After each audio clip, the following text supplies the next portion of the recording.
Seducing Mr. Rogers. You will want to know that his cardigan was the color of Irish chalk once dug up in County Cork by a peasant's hand from a hill of peat. The peat that remained on the grassy hill was later burned for warmth in the drafty cottages. But sometimes the peat on the grassy hill was known to spontaneously combust into flames. After a time, the fire would ebb and smolder under the surface for many years.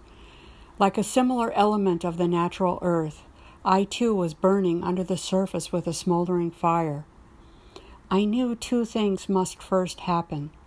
His glasses must be removed and placed on the tiny windowsill above our heads. I glanced through the spectacles for a moment, hoping to capture the world as he viewed it, through the two transparent planes. I noticed a fingerprint smudge on one lens that I cleaned off using the lace of my cotton slip. I folded the spindles back and set them carefully down. His eyes looked unfocused and watery.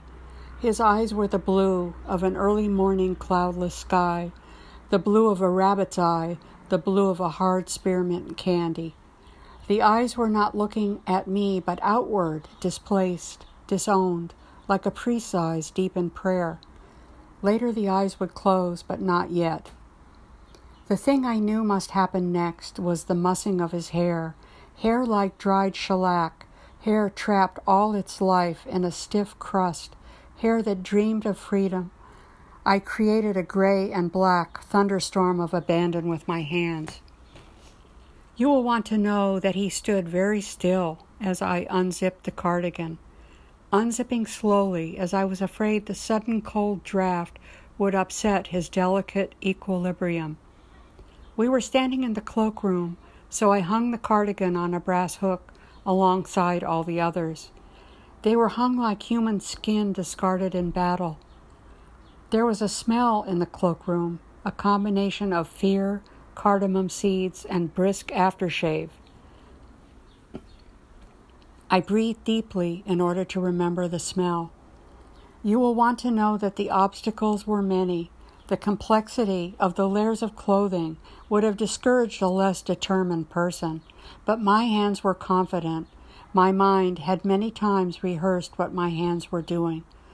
I felt like a lace maker who was taking one stitch after another in order to create a masterpiece. After the cardigan, his red and blue nautical tie was unfastened by reversing the overhand knot.